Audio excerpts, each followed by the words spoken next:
Know that we make choices every day. Every day. How many choices do you make? Don't know. Don't know. You make choices when you get up. You make the choice if you're going to get up. Right? Yeah. You make the choice that you're going to get up or you're going to hit that snooze alarm 5, 6 times. Okay? And then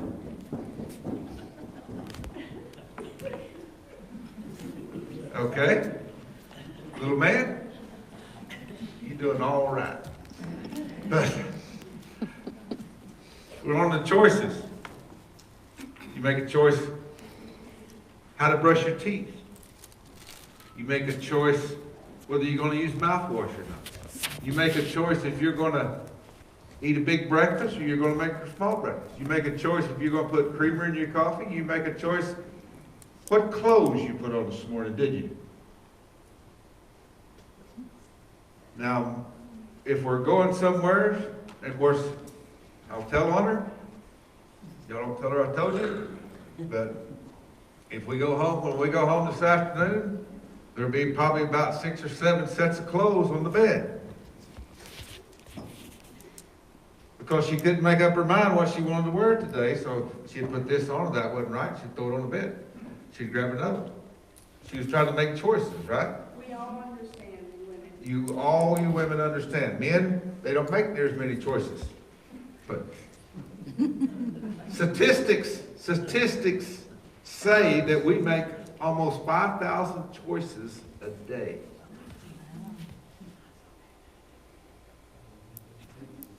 Now, at which point in your life did you start making these choices? No, probably about 18 to 30. When you probably make the most important choices that you'll ever make in your life. You make the choice of what kind of occupation you're going to have. You make the choice of where you're going to live for that time. You make the choice who your life partner is going to be. You make the choice if you're going to have children or not. And a lot of those choices can't be reversed. When you make them, they're there. The choices we make are very important. They'll determine whether we have victories in our future. But one wrong choice can change our life. But one right choice can bless us abundantly, can it? What's the first choice that was ever mentioned in the Bible? You don't know? Eat the fruit. Good, good. That's probably a good choice. But choices actually begin before that. Choices begin with God. Think about it. God created the universe in 6 days, didn't he? Why? Why didn't he do it in 2 days? Why didn't he do it just in a moment? He made the choice to create the universe in 6 days. Now,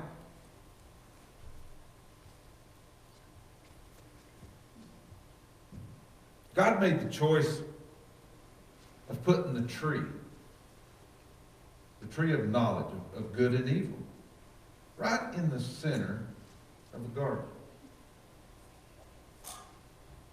Why did he do that? Why couldn't he have put that tree over in some corner somewhere behind a big old rock? Where Adam and Eve could have hardly seen it, could have hardly found it. But he made the choice to put it right in the center. Right in the center of the garden. Where it wouldn't be missed at all. Imagine if we didn't have the power to choose. What would it be like? If we didn't have the power to choose, we'd be like robots, wouldn't we? And somebody else would be making decisions for us. Somebody else would be basically controlling us. But still, it's unfortunate because Adam and Eve made the wrong choice. They chose to do something wrong, that it caused all of mankind to be fallen beings. But unfortunately, or gratefully, God has not taken away our ability to choose. Just because Adam and Eve made a wrong choice.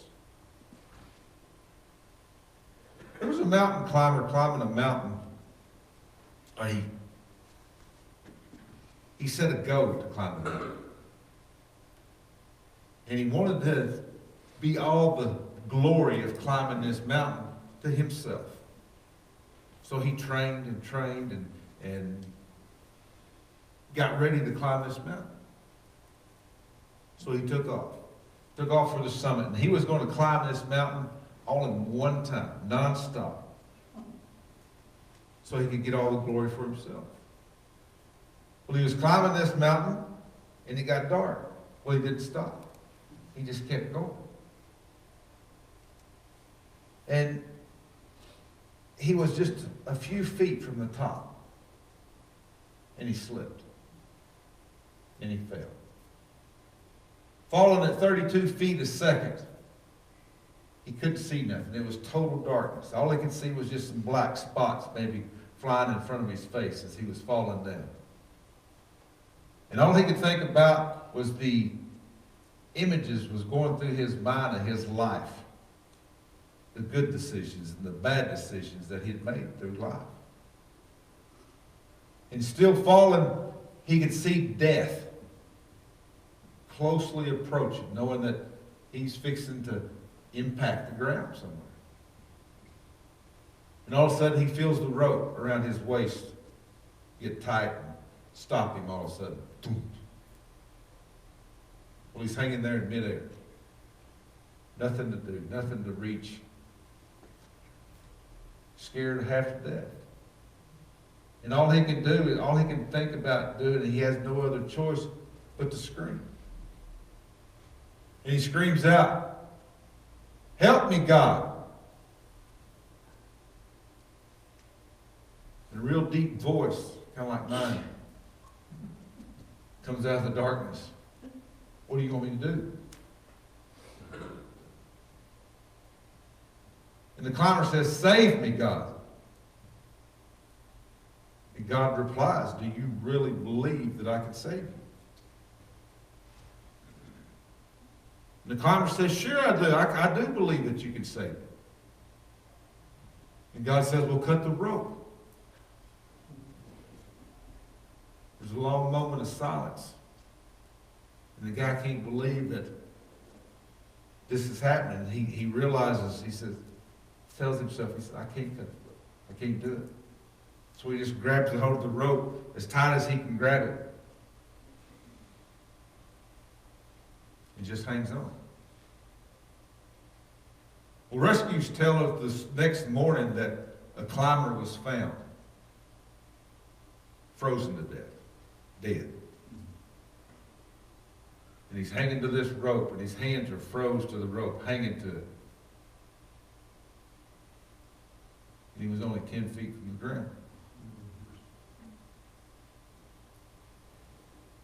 Every day, we have a choice whether to follow God's instructions, to follow His directions or not. Will we believe Him? Or will we trust the circumstances that we see right there in front of us? God has poured out blessings on us as His children, but often we choose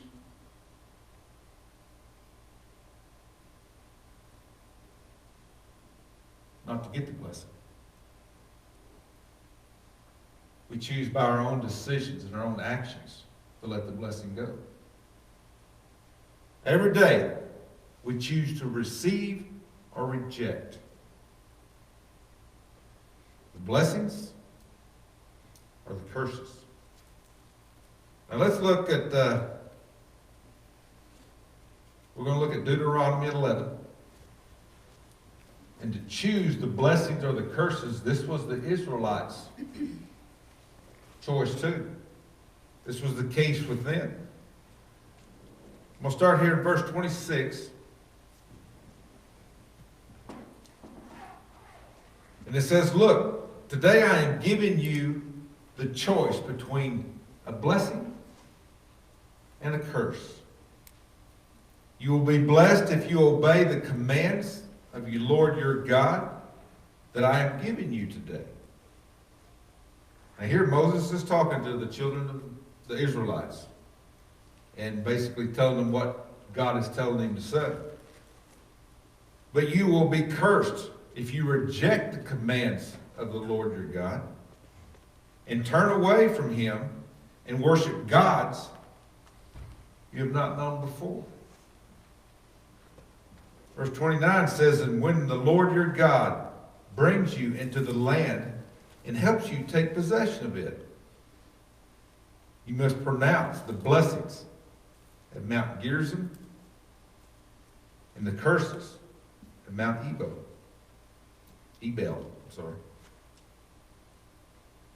There's many times in the Old Testament that when God asked the Israelites to take a moment and remember what he had done for them. There are times in our lives when it's wise for us to do the same thing. Back in the day before GPS, and you get GPS on your phone, we've got it in our car. It's faster to get it on the phone. Time you type in that address on your car, you can already Google it on your phone and hit directions, and here we go. The little girl starts talking to you, or lady, or whoever she is. Turn left in 1 mile. If you don't turn left, she starts turn right, then turn around at a safe location. But before GPS, if you were navigating a ship, it was good for you to take readings with it.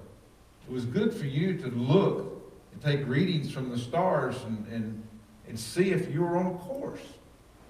Right? Now at the beginning of the year, I know we're February here, but at the beginning of the year, most people do the same thing. They look back at what they had done over the previous year. And then they look at what they want to do in the coming year.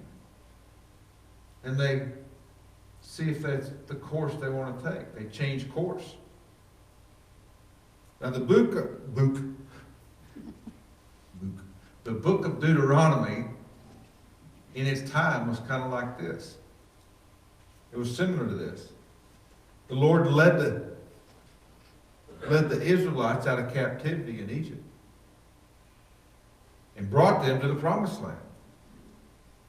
But because they weren't ready yet, you know the story, because they weren't yet ready yet, he had them wander around in the desert, in the wilderness, for 40 years.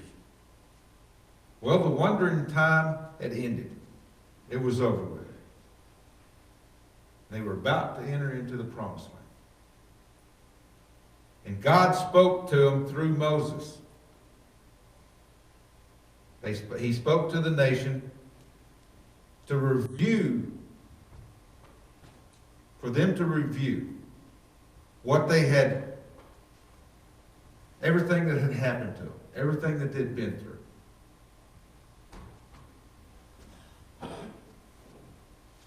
And he gives them a choice. They could choose to obey or disobey. They could choose between blessings or curse. And to demonstrate that point very clear, he instructs the people to take part in a ceremony of decisions. And the people would stand between two mountains. They'd stand between Mount Gerizim and Mount Ebal. And they would hear the choices. And they would make a decision. They'd make a decision to be blessed or be cursed. And if they obeyed, they would be blessed. If they would disobey, they'd be cursed. Now later on in chapter 27 through 30, it explains these blessings and these curses. And God lays out a more specifically illustration or specific guideline of what he wants the Levite priest to tell the children of Israel. And the Levite priest would speak to them each blessing. And after the blessing, the people would respond by saying, Amen. Now this just wasn't a simple approval, like what we do sometimes. We say amen after we approve of what somebody's prayed or something like that. But this was an official declaration that they would do it. Now when the Israel entered into the promised land, after Moses had died, they faced their first two cities. They faced Jericho and they faced Ai. Now these two cities showed very clearly the difference between a blessing and a curse. Against the large and fortified city of Jericho, they obeyed the Lord and they won. They had great victory over Jericho. But against the small and defenseless little town of Ai, through Achan's sin and disobedience, they were defeated. Now, with those two battles behind them, they then got past those, the Israelites had reached Shechem. And they were given the option to carry out the directions that Moses had given. And Deuteronomy 28, that's where we're going to go now.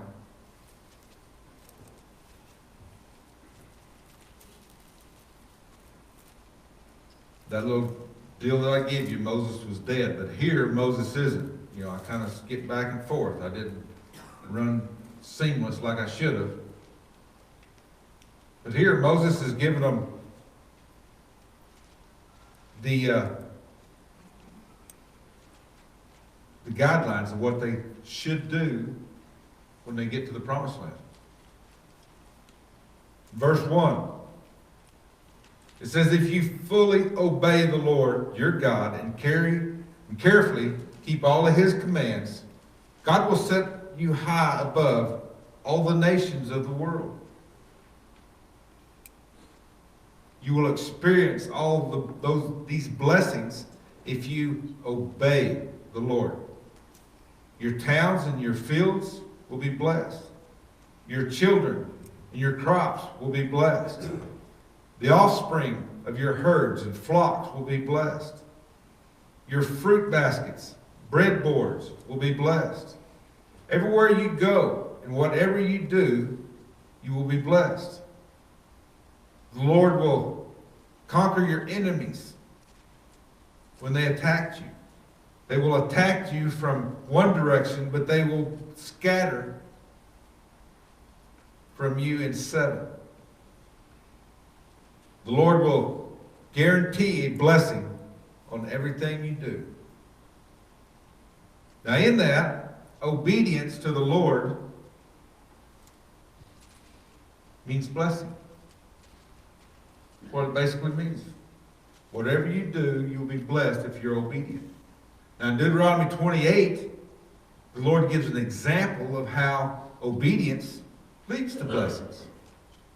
How obedience leads to productiveness. Big long word. You will be productive in your family. You will be productive in your family and your relationship. You will be productive in the work, in your finances. You will be productive in your witness and ministry. Obedience leads to blessings. When Israel went against Jericho, a mighty enemy, they won the battle not because of their military might, but because they were obedient to God. Even though what they did seemed kind of foolish. March around this town 7 times. Seemed kind of silly, didn't it? But they were obedient. They did what they were supposed to do. They followed orders. They followed instructions. And God gave them the city.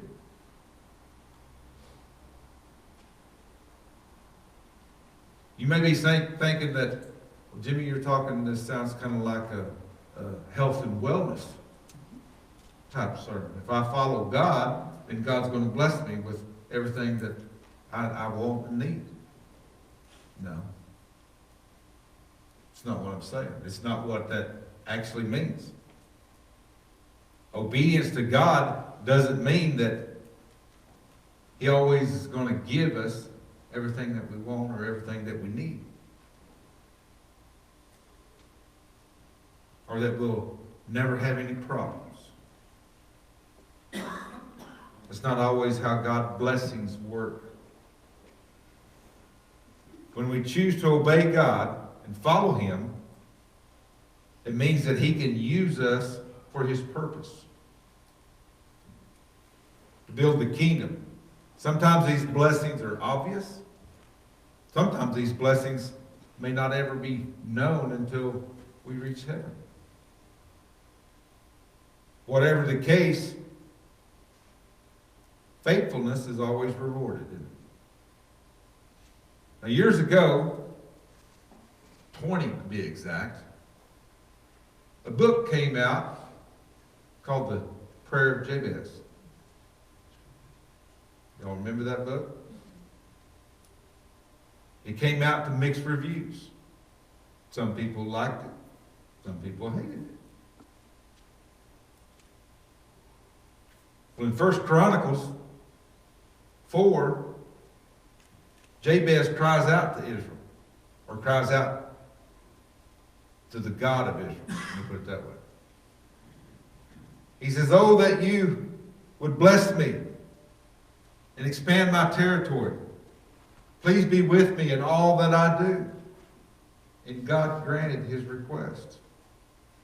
God did that. But I do believe that we miss out on some of the blessings that God intended us to have, and God intended us for the best of us. We miss out on those simply because we don't ask, or perhaps we're out of his will. Often a single choice will make or fail to make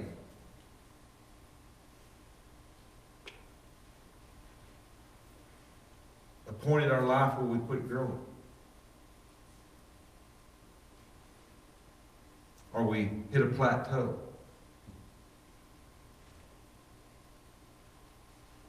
Disobedience can stop our growth at any certain point. A single step in obedience, though, can release us from that and get us to growing again. As we choose to step out in faith, in obedience, God opens new doors, new opportunities for us. Let me ask you something. Is there some area in your life where you feel you've been disobedient to God? And as a result, you may have lost out on some of the blessings He has in store for you. If you've lost out on a blessing, let me encourage you. God will reward those who follow Him in obedience. Now we looked in Deuteronomy 28, and we looked at the blessing where Moses was telling them, if you do this, you'll be blessed. Let's look at the point where if you're disobedient. Deuteronomy 28, starting at verse 15. If you refuse to listen to the Lord your God and do not obey all the commands and decrees, all these curses will come and overwhelm you. Your towns and your fields will be cursed. Your fruit baskets and breadboards will be cursed. Your children and your crops will be cursed. The offspring of your herds and flocks will be cursed. Wherever you go and whatever you do will be cursed. The Lord Himself will send on you curses, confusion, and frustration in everything you do. Until at last you are completely destroyed for doing evil and abandoning God. Deuteronomy 28. Read that sometime. 63 verses. It's a long chapter. But from chapter 21 to chapter 63, best of my calculation, there's 93 more curses that he talks about in there. If you disobey, this is going to happen to you. Now you say, well, that is the children of Israel. That was back there. I believe that the Old Testament refers to today just as well as it did to the Israelites. So, why does he just say just a few things on blessing and then lays out a whole bunch on cursing?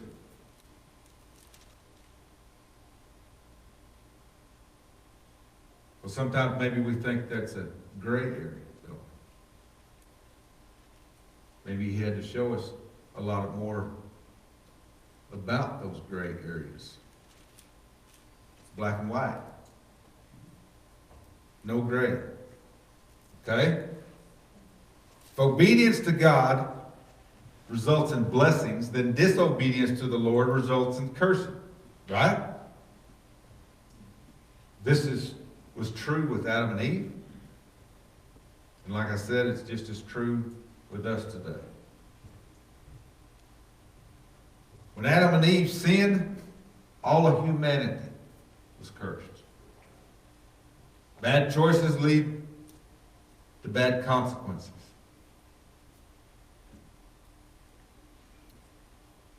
What's one of probably the most common questions you hear from non-Christians today? They'll say, well, why if there is God, or if God still exists, why do all these things happen? Why do all these disasters happen? Well, when a tsunami happens, or an earthquake, or a tornado, or a flood, or any of those bad disasters that happen, maybe the fire over in Australia. Why does all that happen? How can a loving God let all those disasters happen? It's sometimes hard to imagine God letting those things happen like that. How can he display his outrage and his anger on us? Well, the truth is, those disasters didn't happen by God. You may look cross-eyed at me today, but those actually started with us. God created the world, and it was fine until man sinned and caused it to go the other direction.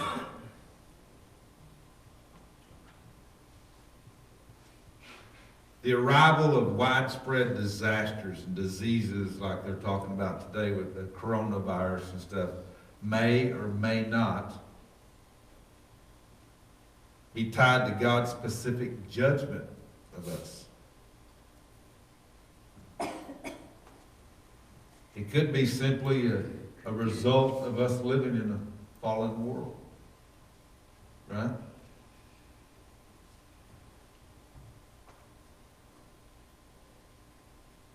Have you ever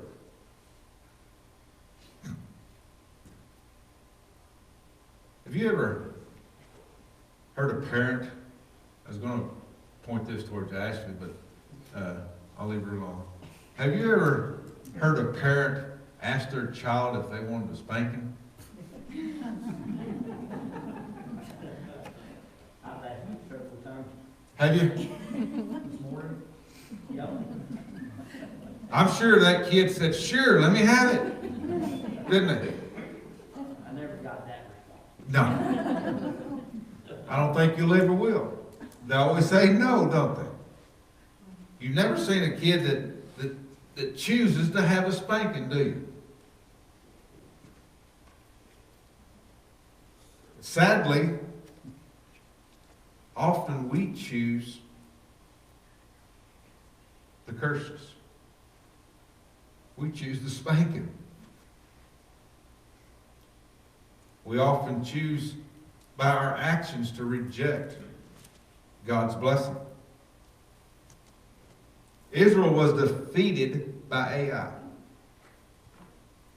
Not because of a lack of military power, not because they just sent a few hundred or a few thousand over there.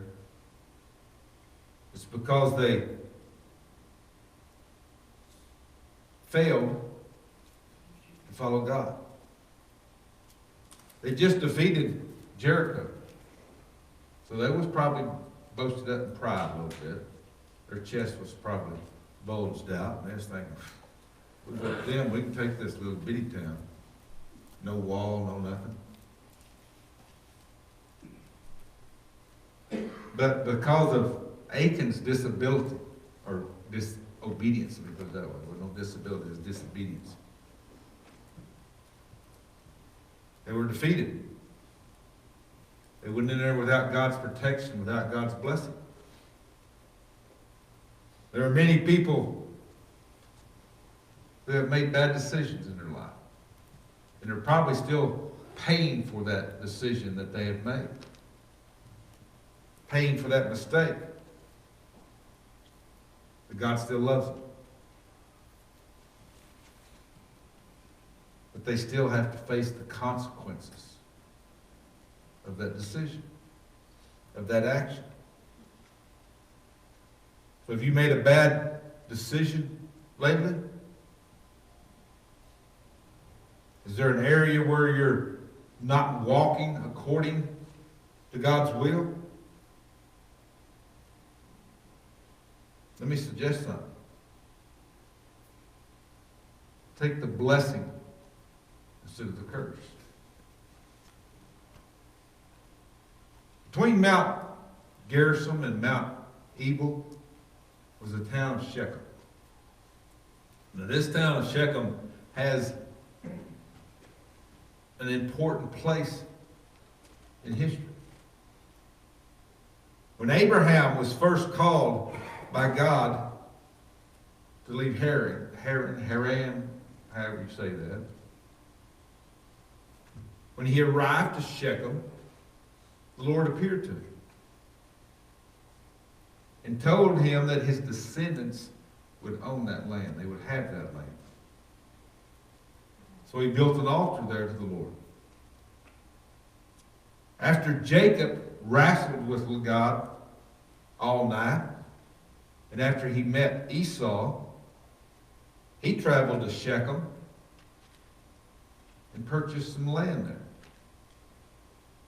Dug a well and called it Jacob's well. If I dug a well, I'd call it Jimmy's well. You know, a well.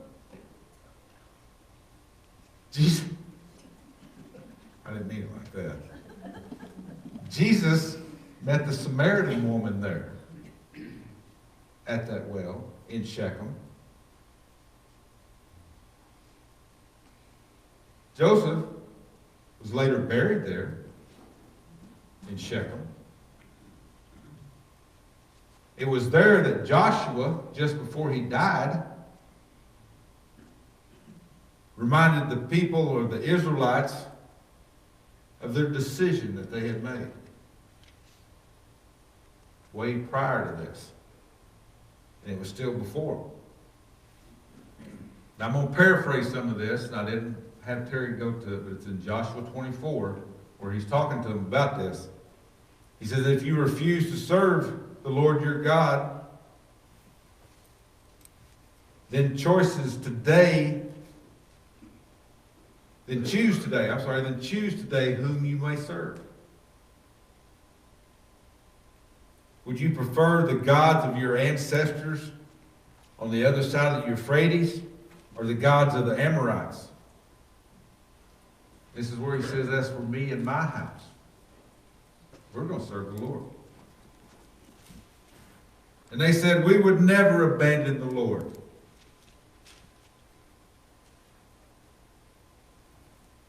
Because he performed mighty miracles for us on our way basically to get here. And it says, they said, well, we will serve the Lord alone.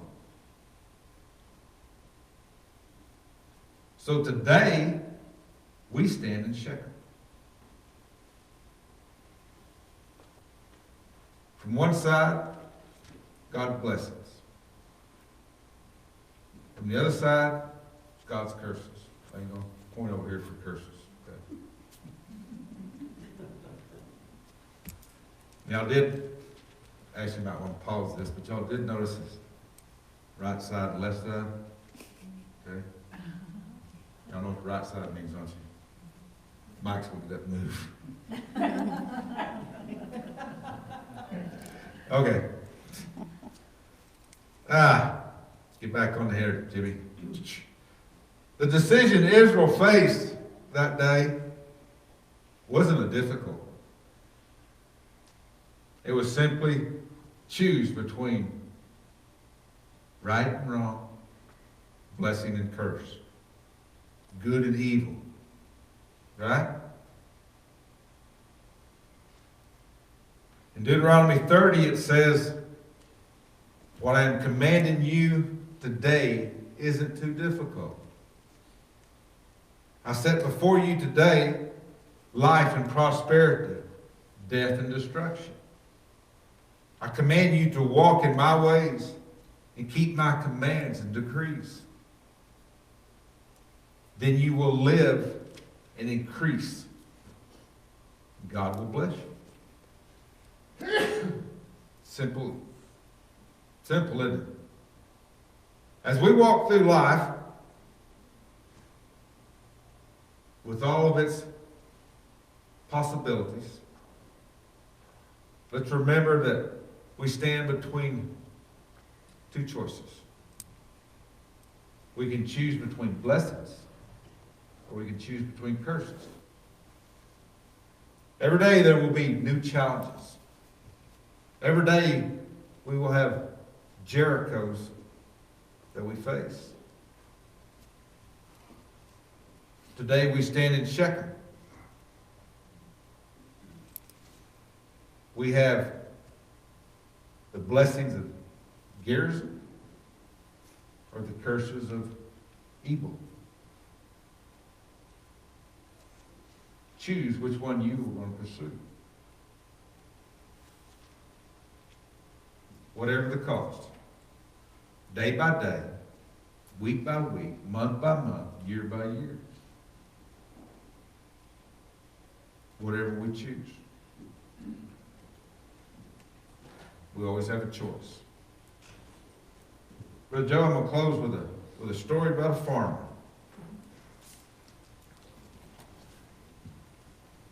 Farmer planted 2 trees. One tree he planted on one side of his property, one on the other. One side of the property he planted this tree as a hedge type. And it was going to basically kind of hide an ugly view of a landfill. The other side of his property, he planted this tree over by a stream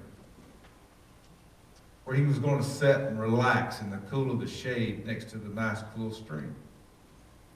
Well, these trees grew. They started budding and they started bearing fruit. And one day he got to looking at them. He thought, well, I'll pick me some of that fruit. Check it out. So he picked some fruit, one closest to his house. Now that's obvious. That's what you would do, right? That happened to be the one next to the landfill, kind of protecting the hedge. Well, he looked at this fruit when he's going home, and as he was taking it to the house, and it was kind of uneven, but it still looked edible. So one evening he was sitting out on his porch, and he thought, well, I'll have me a piece of that fruit. So he got it and he bit into it. And it was bitter. Tasted nasty. And he found out that it was inedible. So he's standing there on the porch and he chunks it out across the yard. That's what you would do if there's something you was eating. You know, you just chunk it out across the yard. As he chunks it across the yard, he looks across the field at that other tree. And he wonders about that other tree. So he walks over there and picks some fruit off of it. And the first bite into that fruit, it was sweet. It was delicious. So he gathered some more of it. He took it home with him. Now those trees got nutrients from their roots. That's where they get their nutrition. That's what goes into the fruit. But the tree next to the landfill, the nutrition it got was just bad, made the fruit bitter. Well, the tree next to the cool stream got its nutrition there. And it was sweet and delicious.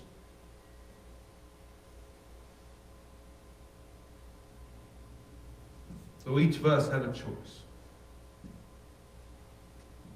Are we going to plant our roots next to the soil by the landfill? Next to the cares and the ugliness and the selfishness and the disarray of the world? Are we going to plant our roots next to the cool stream? Next to the person of Jesus that waters us, helps us grow, helps us mature. Understand, we have choices.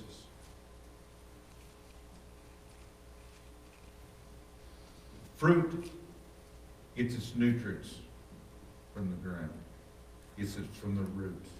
It bears its fruit from the roots. The fruit of a Christian is its outward evidence of its inward motivation. So its outward evidence is its fruit. Its inward motivation is where it's got its roots planted. Amen? Father God, as we continue here this morning, God, as we close, Father, I pray for your blessing. I pray for your blessing on these people. God, I pray that they put their roots in the soil that is full of your nutrients, full of your blessings, full of your glory. God, I pray for each one of them this morning. I pray, God, that there's something said here today that they will take this week and they will use it. They will meditate on it, God. They will learn from it and grow from it and be encouraged by it, God. So God, we give you the glory today. Give you our life, God.